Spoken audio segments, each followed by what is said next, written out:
Minum dulu Pak.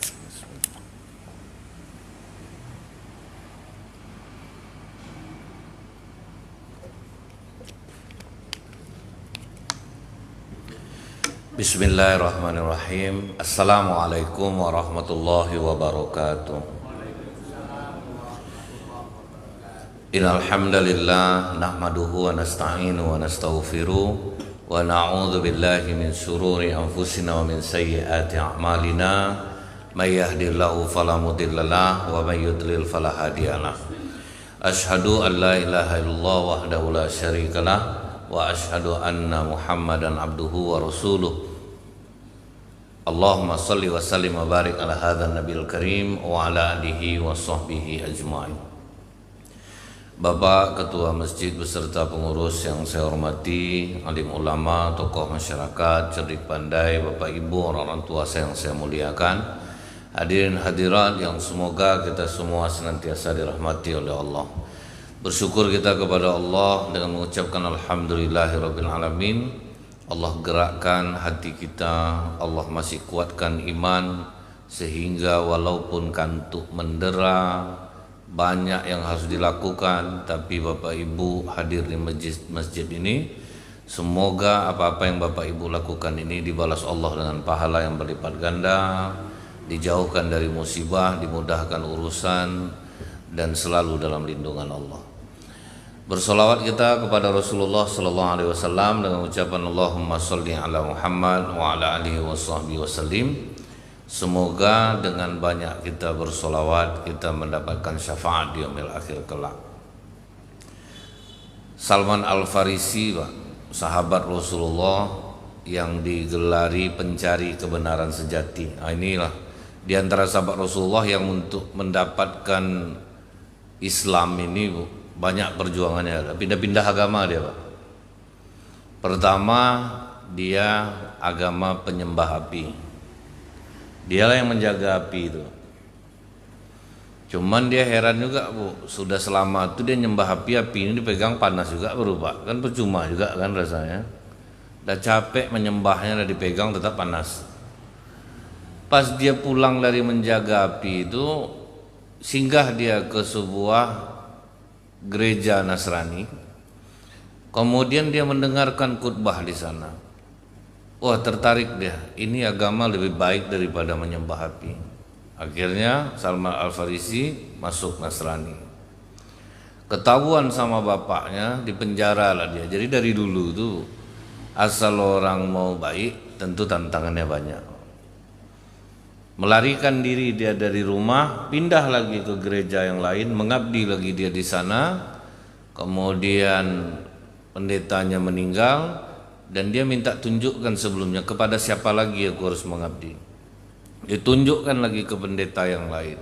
Nah, di pendeta yang terakhir inilah, Bu, mengatakan kepada Salman, telah dekat dari negeri yang berbatu datang seorang nabi. Bila engkau melihat ada pedagang-pedagang Arab sampai ke sini, ikut mereka. Rupanya pas ada pedagang-pedagang Arab, saking inginnya Salman ini ketemu dengan Rasulullah itu, Pak, apa katanya kepada pedagang-pedagang Arab ini? Ambil sama kalian ternak aku ini semuanya, tapi antarkan aku ke situ, bawa aku ke sana, ambillah semua ternak aku ini. Rela dia kehilangan ternak dia yang sudah dipeliharanya, Pak, selama bertahun-tahun selama dia di gereja itu. Ambillah untuk kalian, ajak aku ke negeri itu. Rupa dapat orang-orang Arab jahat pula dia, Pak. Udahlah ternaknya diambil, sampai di Madinah dijual sama orang Arab itu jadi budak, Pak, ke orang Yahudi. Jadi ndak mulus gitu, Pak, perjuangan orang dalam Islam ini untuk mendapatkan hidayah tuh. Kan dapat ujian nih, Pak, justru dari orang Arab sendiri aku kena, ngapain aku masuk Islam, tentu gitu seharusnya, Pak, ya. Kena jual aku gitu. Jadi ini memang ujian-ujian ini, Bu, yang akhirnya orang membenarkan, lebih baik tidak usah kita macam ini lagi. Contohnya nih, Pak, orang kalau udah rajin sholat, Bu, rata-rata payah rezeki ya, Pak. Penyakit mulai banyak. Jadi kadang-kadang bapak cerita, waktu saya tidak sembahyang dulu, aman aja badan nih. 3 tahun sholat nih lah mulai sering ke rumah sakit. Jadi seolah-olah kan apa ya Pak ya, percuma. Waktu saya tidak sholat dagangan saya ramai, banyak orang beli. Begitu saya sholat sepi dagangan saya. Itu ujian Pak, ujian yang kalau bisa dilewatkan diganti Allah jauh lebih banyak. Tapi rata-rata gagal orang Pak. Padahal kalau kita tahu ya Bu ya, orang kenapa banyak rajin ke masjid sholat sakitnya banyak. Allah menggugurkan dosa-dosa dia di masa lalu. Tidak terkejar lagi sama sholat Pak. Sama jumlah sholat, jumlah zikir, jumlah baca Quran itu tidak imbang lagi. Dosa itu udah banyak. Maka cara Allah yang agak lebih mempercepat adalah dengan menyakitkan tubuhnya supaya berkurang seluruh dosa-dosa. Ini yang dikatakan Allah dalam hadis qudsi, orang-orang soleh aku berikan sakit agar berguguran dosa-dosanya sehingga dia kembali dalam keadaan bersih kepadaku, tinggal aku masukkan dia ke dalam surga. Jadi jangan heran ada sahabat Rasulullah yang minta sakit. Itu ngeri Pak doanya Pak. Ya Allah berikan aku sakit sampai akhir hayatku, tetapi sakit yang tidak menghalangiku dari berjamaah dan berjihad di jalanmu. Itu sampai mati dia sakit, badannya ini panas, demam. Pas dia dengar kata Rasulullah tuh sakit tuh menggugurkan dosa. Sejak itulah dia berdoa minta sakit. Bapak janganlah buat macam ini Pak, belum tentu kuat lagi. Dia kadang-kadang kan kita ini kan gara-gara jos dengar pengajian inginlah buat macam itu Pak. Kekuatan kita beda, kekuatan kita beda. Nah jadi Bu ya, begitu dia dijual ke orang Yahudi, dinikmatinya aja takdir tuh Pak. Tidak ada dia ibaratnya mengeluh gitu. Walaupun dia kena jual barang ternak habis, jadilah budak lagi Pak. Pas dia sedang di kebun kurma itulah dengar bahwa Muhammad datang, Muhammad datang. Wah ini dia nih Muhammad. Dia sudah disampaikan oleh pendetanya, ciri dari Muhammad itu dia tidak mau memakan sedekah, tapi dia mau menerima hadiah. Kemudian dia punya cap kenabian di balik punggungnya. Itulah ciri-ciri yang disampaikan oleh pendeta. Disiapkannya makanan Pak, berangkat dia ke tempat Rasulullah berkumpul. Dikatakan Muhammad, ya kata Rasulullah, aku ada zakat untukmu, aku ada sedekah makanan untukmu, makanlah. Kata Rasulullah, wahai para sahabat, ada sedekah makanan, makanlah oleh kalian. Yakin, satu baru tanda nih, tidak makan sedekah. Kalau macam sedekah ini nih Bu ya, ya sedekah makanan kata orang ya Pak ya. Oh macam sahabat dimakan oleh sahabat, Rasulullah aja enggak mau makan. Cuman kadang-kadang kita ini ada juga ngerinya Bu, kalimat kadang habis makan mau di rumah orang meninggal atau orang menyambut Ramadan, ahli bait ada sedekah makanan untuk bapak-bapak. Yang diundang tuh orang kenyang semuanya Pak, berdosa mensedekahkan. Makanya itulah Bu, perbedaan antara sedekah dan hadiah. Kalau hadiah menjamu orang makan, orang miskin pun boleh menjamu orang makan, ada nilai pahala. Tapi ini kadang yang datang orang-orang kenyang semuanya. Ini tuan rumah ada sedekah makanan, berdosa jadi yang kaya itu makan. Makan sedekah kita jadinya Pak, yang kita tidak pantas untuk menerimanya. Tapi kalau kalimatnya tuan rumah ada jamuan makan malam untuk kita, karena kalau menjamu makan orang miskin pun boleh menjamu orang kaya makan. Tapi kalau sedekah makanan, memang Rasulullah tidak menerima sedekah. Dan waktu itu sahabat dapat sedekah makanan wajar karena keadaan Pak, baru berhijrah. Kan sering tuh Pak ya kalimat asal habis kita yasinan mau makan, itu kan ahli bait ada sedekah makanan. Oh saya takut makan tuh Pak, diam aja saya lagi. Mau protes saya enggak mau, karena mungkin adalah yang membolehkan itu.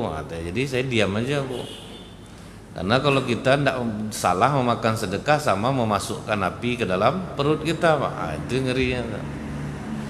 Yang ngundang kadang-kadang kasihanlah keadaannya Pak, lebih parah lagi.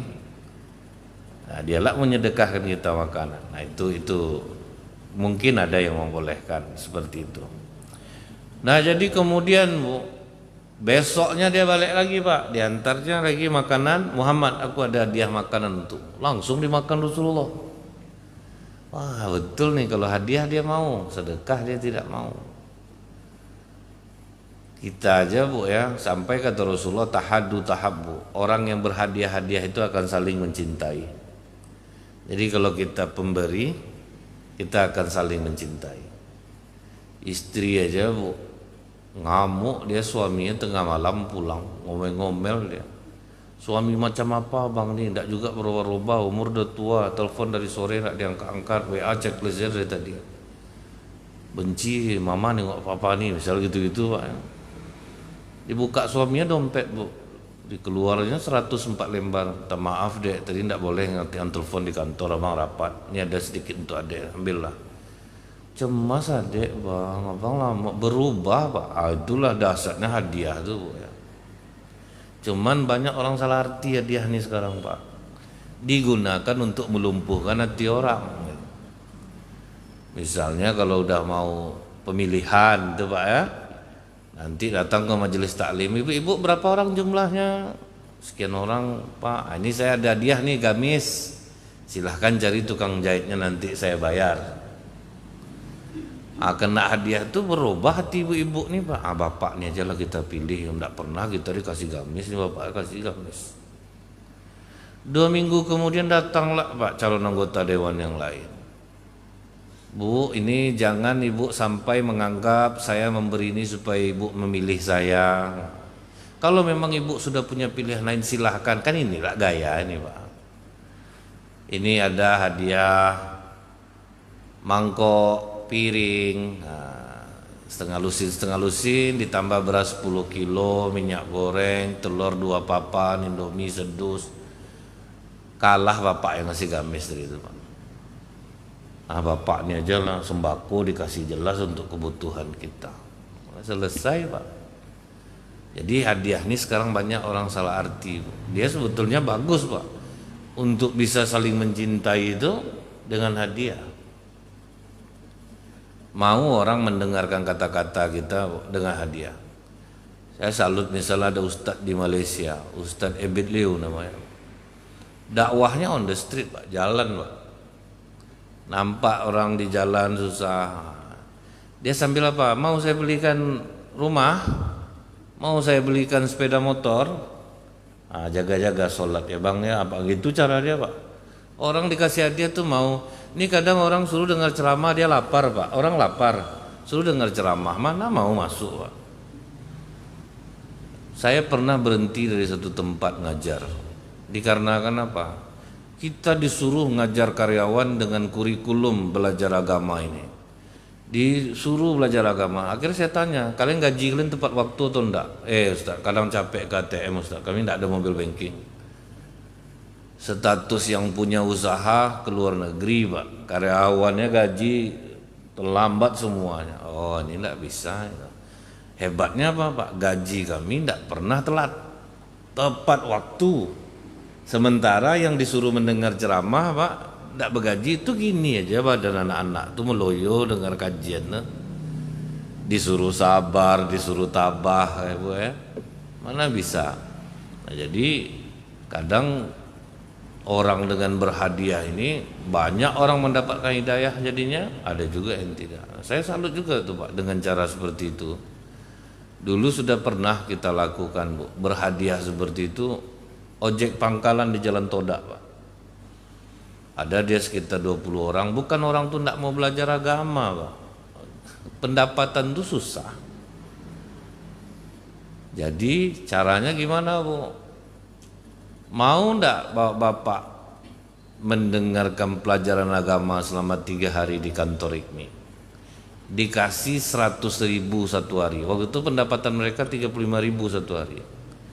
Kasih 100.000 satu hari selama 3 hari, makan 3 kali satu hari, dari pagi sampai sore. Mau Ustaz, enggak apa-apa.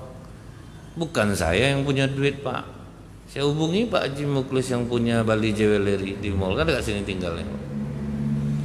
Ada tukang ojek 20 orang Pak Haji, mau kita ajar agama selama 3 hari, fikih, akidah.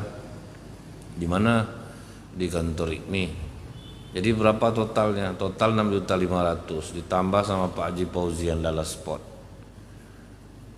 Kemudian mulailah yang guru yang ngajar digaji juga Pak. Lupa serius orang tuh Pak. Jadi karena dia tahu Bu, ada dapat. Jadi kadang-kadang ini orang lapar Pak, tidak ada dikasih hadiah. Makanya masjid-masjid tuh Bu ya, mereka itu macam di Jogokarian tuh Pak ya, kalau habis sholat subuh itu makan besar. Jadi ibu-ibu sana kerja semuanya tiap hari Pak, masak apa. Jadi orang semangat habis sholat subuh jamaah tuh terbayang tuh Pak, makan enak nih. Jadi kusuk orang sholat dia. Dia Pak, kalau bapak ibu ini udah kuat iman, tidak pakai makan pun mau dengar ceramah Pak. Salut saya. Tanpa hadiah, nah, itu kan luar biasa tuh. Tanpa hadiah tetap hadir di masjid. Artinya bapak ibu ini yang original nih. Nanti yang bulan puasa untuk muncul tuh Pak, jamaah semi premium, jamaah KW itu muncul tuh. Yang semi premium tuh bertahan lah Pak, agak sampai akhir Ramadan dia bertahan. Cuman habis Ramadan hilang. Nah, kalau yang KW itu 7 hari aja tuh Pak, 7 hari itu tidak ada lagi ke masjid. Tinggallah nanti bapak-bapak ibu yang original nih. Yang saya lihat subuh nih lah besok nih. Akhir Ramadan, Syawal, wajah ini balik yang muncul. Wajah semi premium habis tuh Pak, KW habis. Itulah hadiah ya Bu ya. Jadi begitu dikasihnya Rasulullah hadiah, Rasulullah santap makanan itu Pak. Setelah Rasulullah santap makanan, ini udah 2 tanda, tinggal 1 lagi, tanda cap kenabian di belakang punggung Rasulullah. Jadi diputar-putar dia di punggung Rasulullah belakang, faham Rasulullah dia mau lihat apa gitu. Dibuka Rasulullah selempangnya. Begitu melihat itu Pak, tanda cap kenabian. Apa lambang cap kenabian itu Bu? Apel yang digigit. Itulah lambang iPhone tuh Pak. Jadi jangan salah Bu ya. Kenapa sih orang mau menggunakan lambang cap kenabian itu untuk produknya gitu Pak? Karena memang sampai hari ini iPhone juga produk terbaik Pak. Jadi tidak pula salah diambilnya lambang cap kenabian dipakai untuk produknya. Dan ternyata memang produk itu belum ada yang mengalahkan. Anak-anak muda atau ibu, iPhone second lebih berharga bagi mereka daripada Samsung terbaru. Biarlah pokoknya iPhone-nya lama, penting iPhone. Rata-rata anak-anak muda itu lah Pak. Lain pula nampaknya pakai lambang cap kenabian itu Bu ya. Pengaruhnya mungkin Pak ya. Tuah dari itu itulah tuh. Jadi langsung dipeluknya Rasulullah Pak. Sudah dipeluknya Bu, langsung dia bersyahadat. Makanya dia ini digelari sahabat pencari kebenaran sejati. Kenapa saya singgung masalah Salman ini Pak? Agar kita tahu betapa kuatnya perjuangan Salman untuk mendapatkan hidayah. Artinya hidayah ini diperjuangkan Pak, tidak bisa ditunggu dia. Kan kalau kata orang Bu ya, ya macam mana lagi belum dapat hidayah, dia memang harus diusahakan gitu Pak. Cuman memang itu tidak lepas dari pertolongan Allah semua Ibu. Kita mau ibadah itu karena gerak dari Allah. Jangan merasa karena diri kita sendiri Pak. Kebanyakan orang yang ciri orang merasa dia gerak sendiri ibadah itu apa Bu? Suka betul komentari amalan orang, dia ada berapa umur nak begak mau ke masjid. Nah itu berarti dia menganggap dirinya itu dia yang menggerakkan untuk ibadah Pak. Nah kemudian Bu, Salman inilah yang meriwayatkan hadis tentang pidato Rasulullah di akhir bulan Sya'ban. Jadi orang yang sejati imannya, dan hadisnya dia meriwayatkan hadisnya 1 Pak, dan itu panjang. Jadi apa kata Salman Al-Farisi? Rasulullah itu di akhir bulan Sya'ban dikumpulkannya para sahabat. Kesimpulan dari ceramah Rasulullah itu, akan datang bulan agung untuk kalian yang di dalamnya ada 1 malam yang lebih baik daripada 1000 bulan. Jadi Bu ya, 1000 bulan lebih baik ini sebelumnya Rasulullah menceritakan tentang seorang nabi yang tidak ada pengikutnya. Kata Rasulullah, besok di surga ada seorang nabi yang masuk surga sendirian dengan memegang pedang. Tidak ada pengikutnya Pak. Jadi kita ini Bu ya, menyampaikan kebaikan, bapak ibu mau dengar gini itu udah banyak pengikut tuh Pak. Ini enggak Bu, capek dia berjuang, enggak ada sama sekali pengikutnya Pak. Jadi kadang kita endaklah terlibat-terlibat hati Pak. Kalau para penceramah tahu tentang kisah ini Bu, jadi walaupun sedikit orang enggak ada masalah sama dia Pak. Di Masjid Pekanbaru ini banyak yang sedikit jamaahnya Bu. Mutmainnah Polda Riau, itu laki-laki nyaris enggak ada tuh Pak. Dulu saya ceramah di situ, adalah bapak-bapak 2 orang paling rajin hadir Pak. Berdua itu aja terus duduk di depan saya tuh Pak.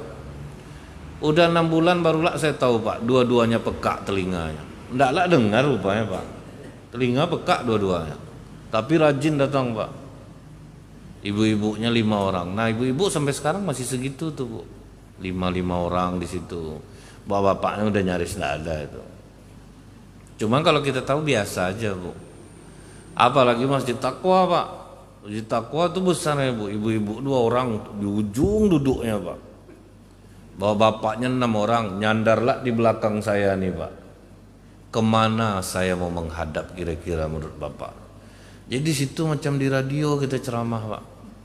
Tidak ada orang. Masjid Raya Senapelan kan gaungnya besar tuh Bu. Saya tidak mau masuk lagi sana. Bukan karena jamaahnya Pak. Sound system tidak bagus. Jamaah tidak ada. Nah itu Pak. Kasihan Bu. Gimana orang mau dengar ceramah Pak? Tidak dengar mic-nya itu. Mic-nya itu yang mengaung-ngaung tuh Bu. Kemudian jamaah tidak ada tuh Pak. Apalagi wirid Jumat malam Bu. Waduh. Itu Aku dan Kamera judulnya. Itu berdua sama handphone aja sama ya Pak. Jadi jangan terkecil hati kalau masalah jamaah Pak. Jangan terkecil hati. Kita tidak ada yang Bapak nyampaikan ke anak-anak Bapak bandel juga. Tidak ada urusan Bapak soal hidayah itu. Janganlah terkecil hati. Tidak ada pengikut kita itu biasa. Nah, kata Rasulullah siapa Bu? Nama Nabi ini Sam'un Al-Ghazi. Berjuang, berjihad, tapi tidak punya pengikut. Kenapa Pak? Dia itu mengganggu kepentingan pemerintah. Dia mengganggu kepentingan pemerintah. Ibaratnya memang dia iya ndak. Macam di kita kan ada juga yang seperti itu Pak. Iya ndak. Cuman dia beresiko. Nah, orang-orang macam ini dia beresiko Pak. Orang pasti ndak suka. Jadi zaman dulu itu pun udah ada pejuang yang seperti itu ada gitu. Kalau di sahabat Nabi siapa? Abu Dzar Al-Ghifari. Nah, sampai akhirnya ditarik oleh Utsman bin Affan. Kemudian apa dia bilangnya sama Utsman? Kata Utsman, kau udahlah di sini aja sama aku. Dia keras Pak, Abu Dzar Al-Ghifari itu. Apa kata Abu Dzar? Maaf Khalifah, aku pilih mundur saja dari pemerintahanmu. Hebatnya Abu Dzar itu Pak, begitu dipancing orang, Abu Dzar udahlah kita kudeta aja lah Utsman bin Affan nih. Jawaban Abu Dzar apa Pak? Disuruh Utsman aku gantung diri, sekarang aku gantung diri aku nih. Tidak bisa orang ngadu domba Pak. Dan dia tidak memburukkan Utsman. Dia tidak memburukkan Utsman. Cuman dia ibaratnya dia memang keras. Dia memang keras ya. Jadi pejuang seperti ini ada. Jadi Sam'un Al-Ghazi itu Pak terganggu raja, kepentingan raja sama dia. Karena raja kebijakan-kebijakannya tidak sesuai Pak. Akhirnya dia menentang. Raja mengejar dia, berperang sama dia. Percuma Pak. Karena Sam'un Al-Ghazi memang diberikan Allah kelebihan tubuh yang sangat kuat. Tubuh sangat kuat dan sulit untuk dikalahkan. Udah macam itu aja kelebihannya tidak ada pengikut ya Pak. Sebab apa? Dia miskin. Jadi makanya Kalau mau berjuang itu harta ini memang perlu. Harta ini memang perlu, Bu. Jadi saya kalau ngomong-ngomong tuh ya sama anggota dewan yang udah terpilih, jadi kalau ngadapi masyarakat nih, yang pertama Ustadz kita turun ke lapangan, tuh tahu kita keadaan masyarakat kita gimana. Yang kedua uang, jadi memang tidak bisa ditinggalkan Pak. Duitnya tidak bisa ditinggalkan. Nah jadi Sam'un Al-Ghazi, kita belajar dari Sam'un Al-Ghazi, dia kuat tapi dia miskin. Siapa lagi Ibu? Raja yang baik yang ditentang masyarakatnya? Tolut Pak. Tolut tuh pikiran cerdas, badan kuat tapi miskin. Nah, kan tidak suka juga Bani Israel waktu itu Pak.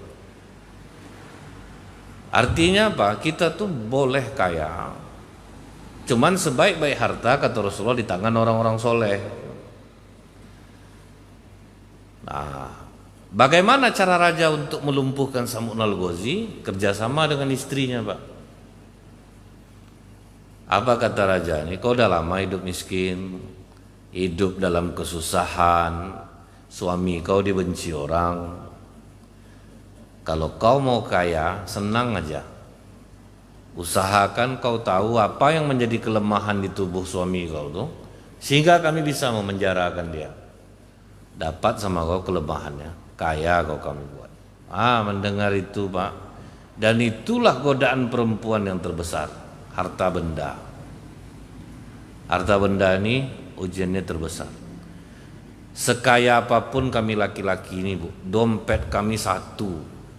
Kita tidak ada dompet pesta Pak. Kita tidak ada dompet pergi ke kantor ini. Sementara ibu-ibu Pak, berapa jumlah jilbab, segitulah jumlah tasnya.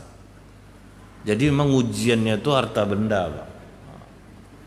Ibu-ibu nih Pak, ini warna jilbab harus matching dengan tasnya, itu harus seimbang tuh Pak. Kita mana ada Pak, baju putih dompet hitam juga, baju hijau dompet hitam juga, kadang sampai robek. Dompet saya udah tanggal resletingnya nih Pak, nggak ada ganti-ganti. Kami kurang peduli sama yang macam-macam itu. Jadi begitu dipancing dengan harta, rela dia Pak, dikhianatinya suaminya. Jangankan Sam'un Al-Ghazi lagi, sampai hari ini di Sulawesi rela membunuh suami. Itulah ngeri Pak, berkomplot dia untuk merampok suami, membunuh suami gara-gara harta. Jadi begitu dipancing harta, dikasih dia rantai, coba kau ikat suami kau malam ini. Pas suaminya tidur diikatnya pakai rantai. Begitu Sam'un Al-Ghazi bangun, tengok badan terikat, siapa yang ikat nih? Aku suamiku, aku hanya ingin mengetahui seberapa besar kekuatanmu. Kata Sam'un Al-Ghazi, macam-macam ini menggeliat, aku pecah nih katanya. Menggeliat dia Pak, pecah rantai itu. Akhirnya dibujuk oleh istrinya. Jadi apa yang membuat kau lemah? Makanya kita laki-laki ini Pak, kalau udah kena rayu tuh habis. Dan laki-laki senang dirayu tuh Bu. Sementara ibu tidak pandai merayu. Yang pandai merayu itu perempuan lain pula. Itu yang lewat jadinya tuh. Itu makanya Pak, laki-laki saya lihat Bu, macam di kantor-kantor tuh apa ndak habis mau dia habis-habisan. Abang belikanlah ini Pak. Dia kena gitu tuh ndak ada gitu habis. Istri ndak mau buat macam itu tuh. Istri buat macam itu ngamuk lah suaminya, adalah macam itu, geli lah abang nengok kau. Serba salah pula Pak, karena ndak dari awal gitu Bu ya. Dia kena rayu nih Bu. Saya mencontohkan anak saya kan perempuan semua, merayu habis saya Pak, ndak bisa apa-apa Bu. Digoncang-goncangnya badan kita Pak, ndak ada lagi gitu Pak. Yang ndak ada tuh tahu ada ya nanti jadinya tuh. Ya udahlah Pak, ndak apa-apa. Kita lah yang berpikir jadinya Pak. Dia bilang ndak apa-apa tuh kita lah yang berpikir dibuat ya. Nah itu contohnya Bu ya. Pas Sam'un Al-Ghazi kena rayu, padahal udah dilarang Pak oleh Allah. Jangan pernah membocorkan kekuatannya itu apa gitu. Ringan aja dia. Kau potong gulungan rambut aku nih, dia rambutnya panjang. Kau potong gulungan rambut aku nih, hilanglah kekuatan aku. Dah.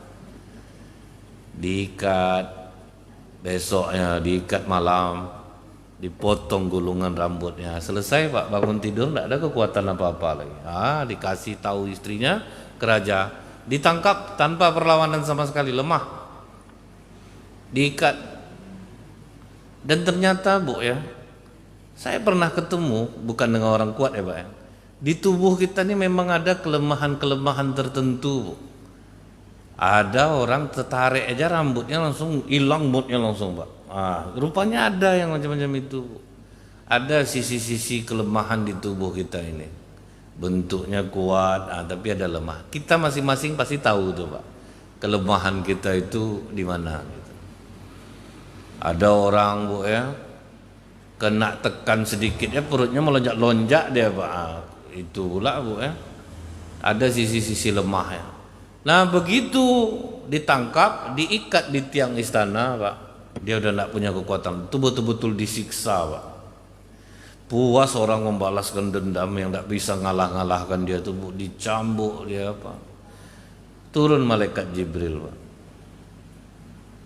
Jadi waktu itu Sam'un al-Ghazi itu menangis Bu. Yang ditangiskan dia bukan karena pukulan orang tuh Pak, menyesali dosanya membocorkan rahasia kekuatan.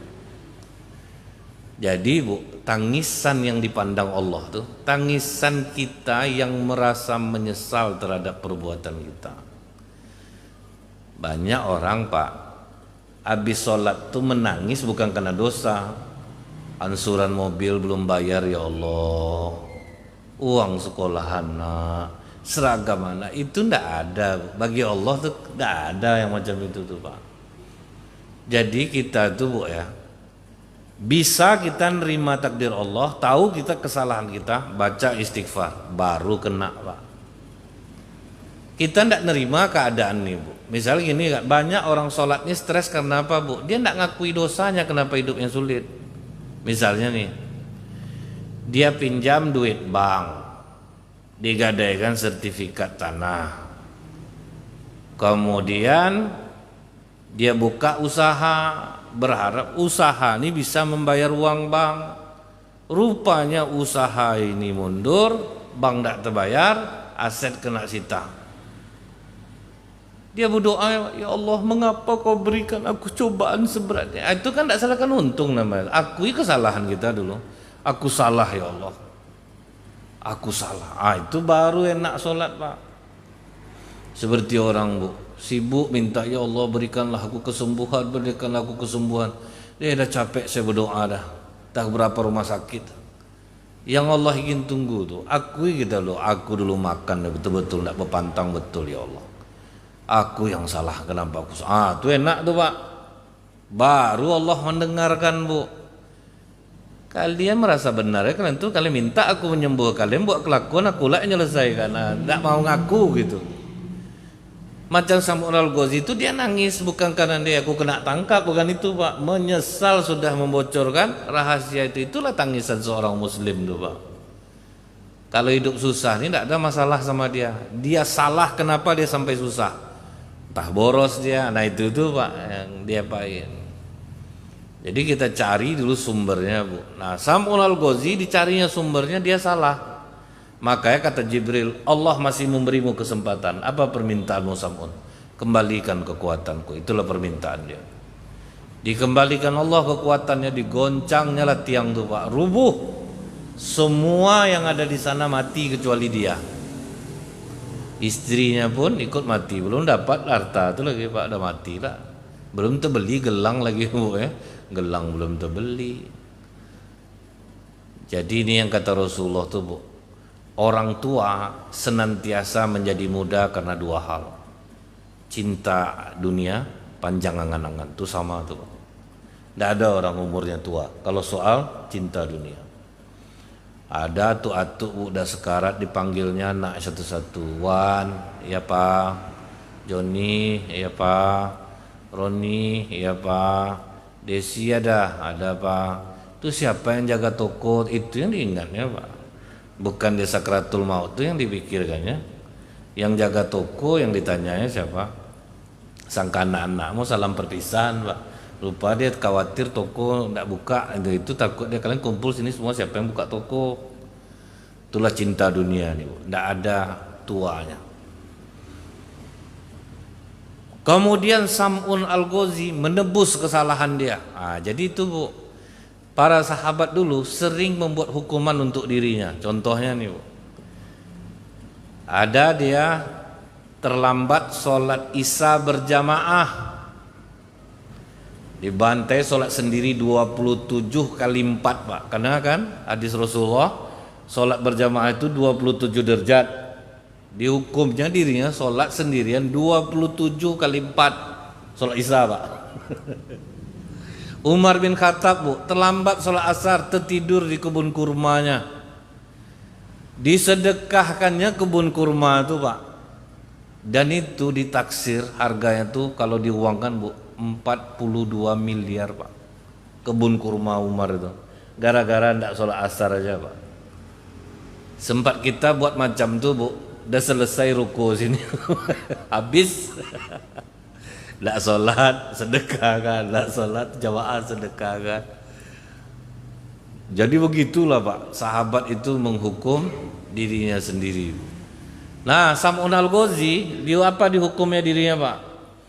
Aku berjanji ya Allah akan berjuang di siang hari, malam beribadah selama 1000 bulan, 83 tahun.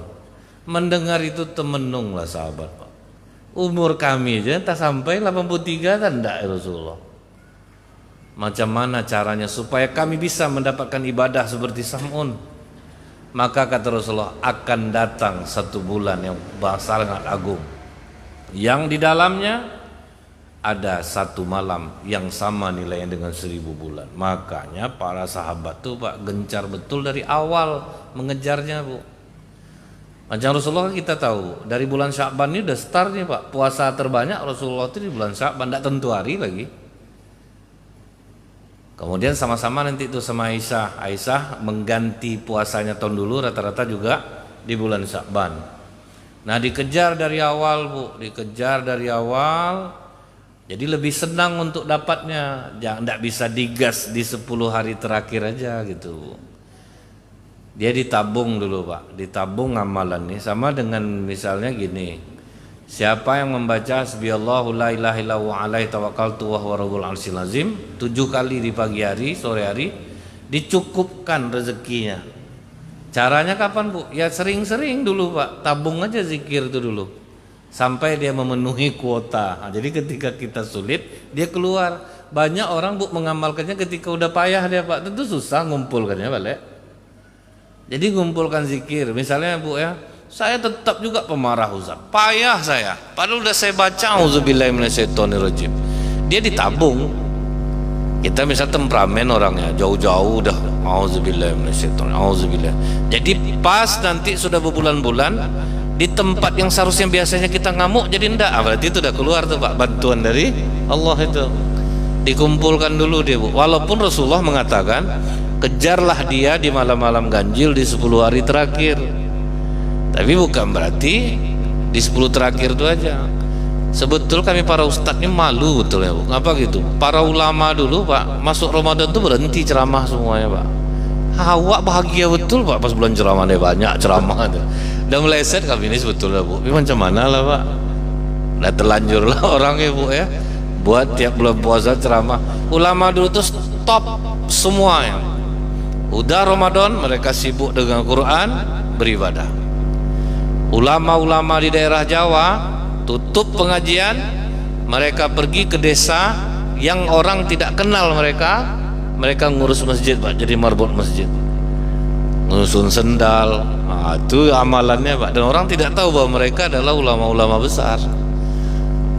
Macam kami Bu, masuk Ramadan nih, oh inilah bulan ya penuh berkah, subuh ceramah, duha, zuhur, berbuka bersama Bu, tambah lagi kisah.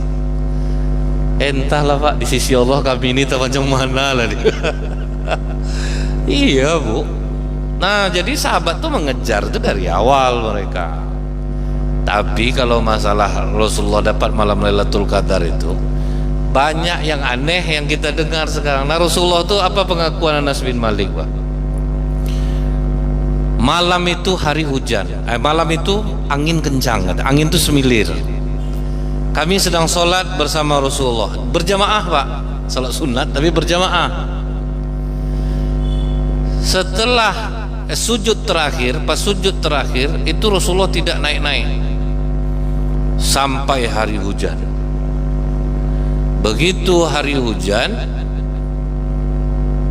ada sebagian sahabat yang menyingkir, tapi begitu melihat Rasulullah rupanya masih di tempat, balik lagi Pak, sujud lagi. Setelah selesai itu baru Rasulullah salam. Apa kata Rasulullah? Aku melihat langit dipenuhi cahaya, malaikat sangat ramai turun. Itulah Rasulullah mendapatkan malam Lailatul Qadar yang pertama Pak. Jadi tidak ada Bu, orang dapat malam Lailatul Qadar itu tuh orang tahu siapa orangnya, tidak ada yang tahu Pak.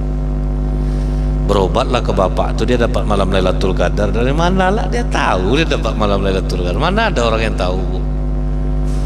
Air laut membeku gara-gara dia dapat Lailatul Qadar, matilah ikan dibuatnya Pak, kan tidak aja kelakuannya tuh. Matikan Bu, apa ndak air beku Pak, apa nak matikan dibuatnya. Kau ndak marah orang, kalian tidak usah beribadah lagi, kalian beribadah susah orang lain buat itu jadinya Pak. Asal dah mau masuk 10 hari terakhir Ramadan menggigil tukang ikan Pak kan, ya air beku nih, mati lah kita nih. Macam-macam tuh Bu ya, yang dibuat-buat orang ceritanya. Jadi dia biasa saja, tidak ada yang tahu, cuman cirinya ada Pak.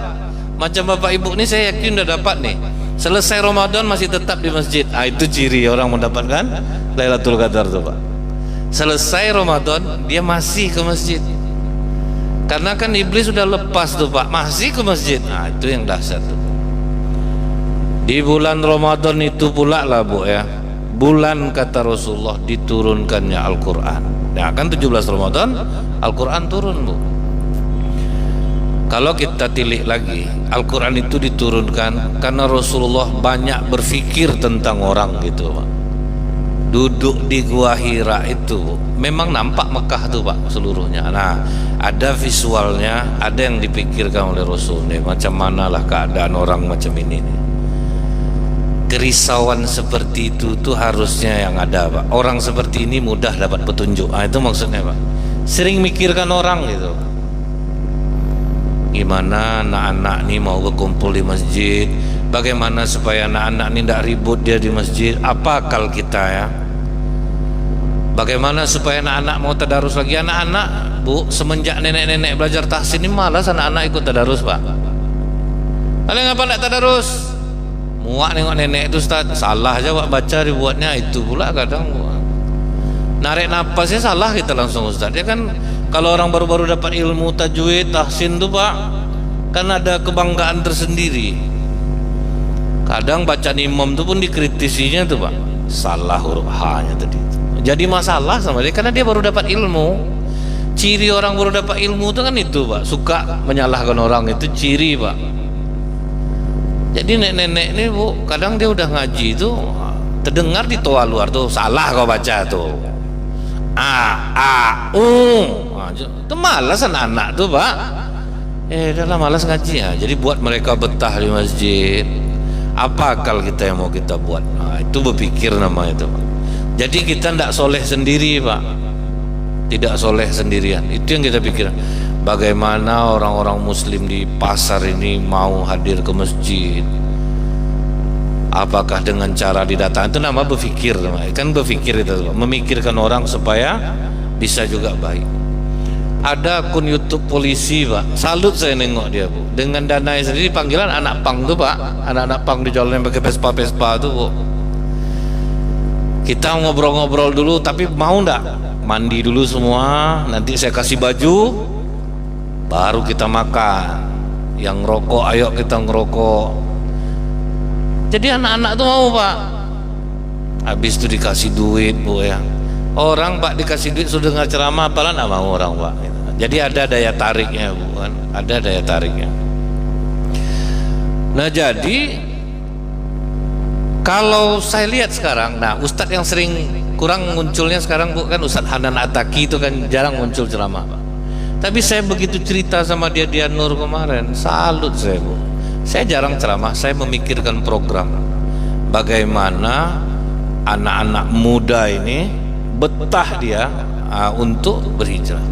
Caranya bagaimana? Yang ahli dalam komputer, kalau dia profesional, dia kerja, digaji dia dengan harga yang pantas. Itu cara dia, Pak. Sekarang dia buka sekolah rimba di Bandung, itu gurunya digajinya sampai ngeri-ngeri, Pak, besar-besar gaji guru. Jadi kita dapat yang profesional, anak-anak yang ahli di bidang kita kasih yang pantas. Itu dia, Pak, sistemnya. Jadi dia berpikir bagaimana supaya dakwah ini dikelola dengan baik. Dunia aja dikelola dengan baik bisa kaya orang. Dakwah pun kalau dikelola pasti bisa. Wah, salut juga saya dengan pemikirannya itu, ya Bu ya. Itu namanya berpikir bagaimana orang supaya menjadi baik.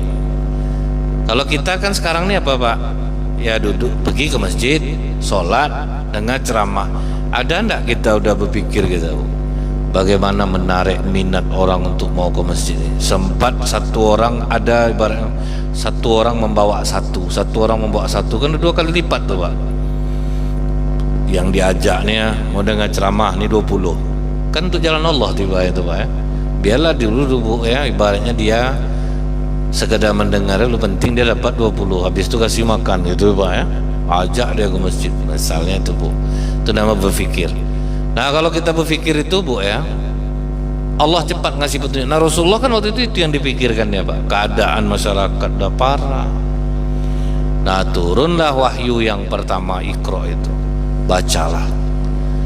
Dan terbukti, Pak, orang yang rajin membaca insya Allah pinter. Walaupun pendidikannya tidak tinggi-tinggi amat gitu ya, Bu. Tapi kalau rajin membaca tuh, Pak, pinter deh. Apa saja yang kita baca selama itu positif, bukan pula harus Al-Quran lah 24 jam tuh, Pak. Asal positif bacalah. Seolah-olah di situ ada pemaksaan, Bu. Pemaksaan itu maksudnya kalau kadang kita untuk mendapatkan hidayah ini memang kita harus memaksa diri kita. Kalau dipikir-pikir, Pak, enak lah Bapak duduk nyandar di rumah main sama cucu subuh nih, Pak. Nah, dipaksa diri itu untuk duduk dengan situasi yang tidak nyaman, tidak menyandar, pinggang sakit, Pak. Apalagi bapak-bapak yang udah berumur-umur nih. Makin sakit pinggang Bapak, makin tinggi di sisi Allah catatannya. Tentu itu, Pak, beda deh, Pak. Anak muda duduk di masjid, orang tua duduk di masjid, tentu penilaiannya tidak sama di sisi Allah, Pak. Bapak nih asam urat, kaki dilipatnya sakit nih, ini sekian. Itu kan beda tuh, Pak ya. Nah, kalau anak muda ini sekian.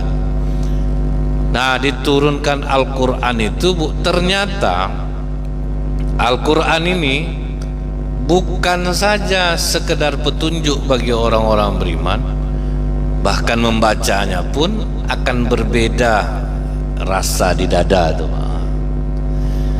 Itu yang dikatakan oleh Profesor Dr. Masaru Emoto.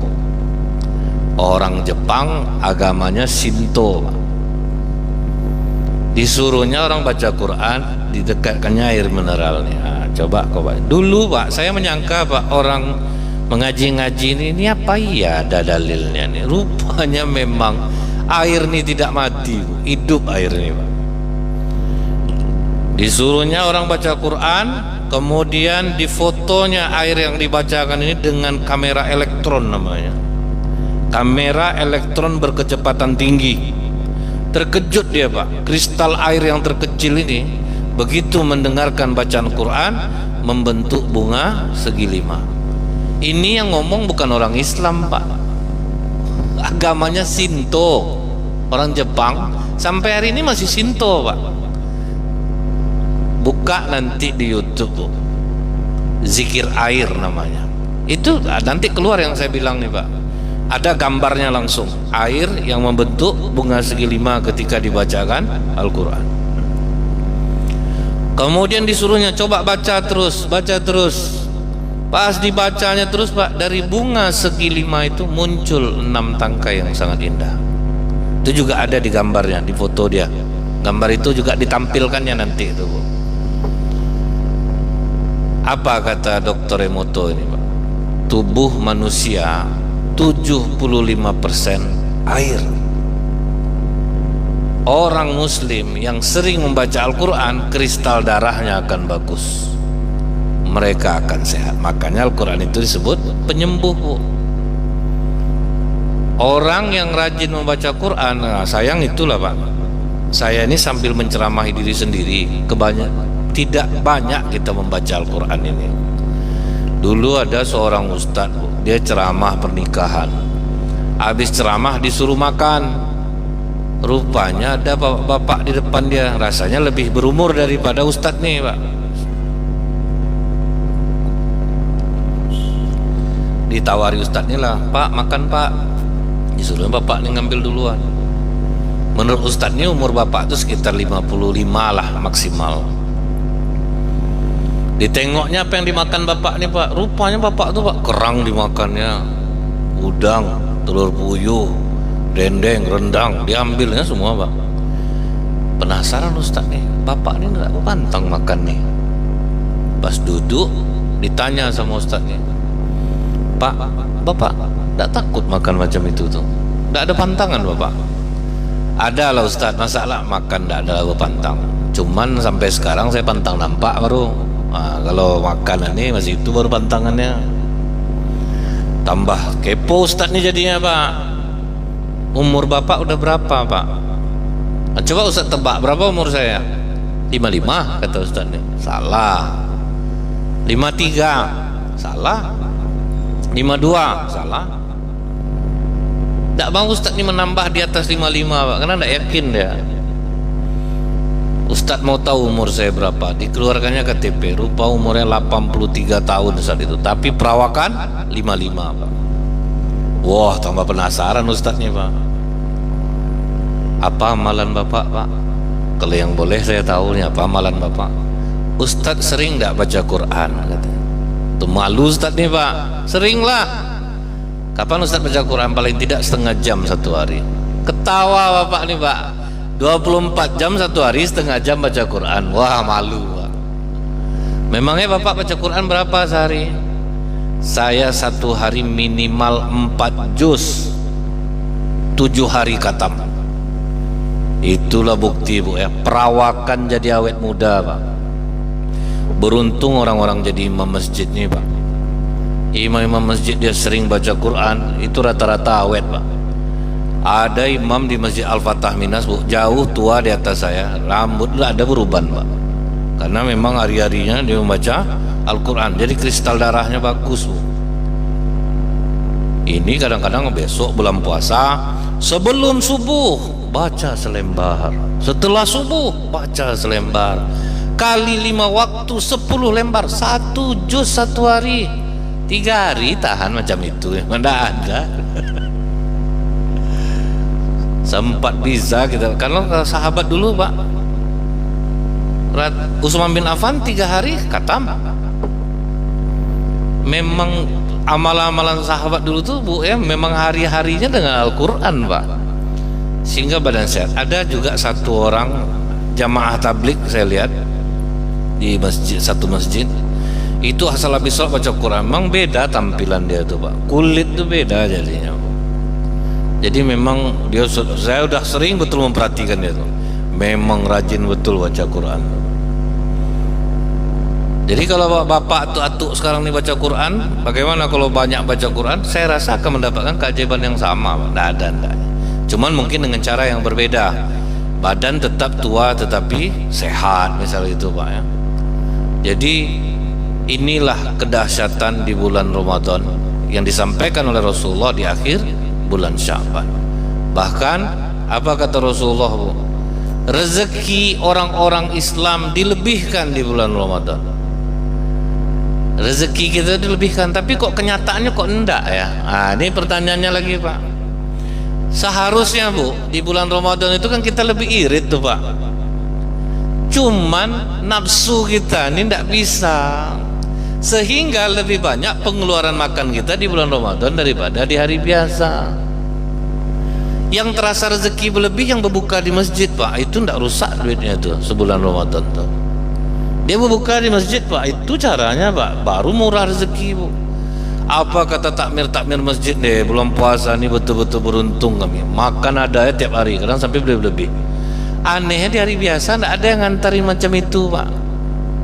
Dia Tuhannya ada bulan Ramadan aja anggapan dia itu yang sering itu salah tuh ya Bu ya. kita bulan Ramadan tuh seharusnya lebih irit, rezeki lebih murah.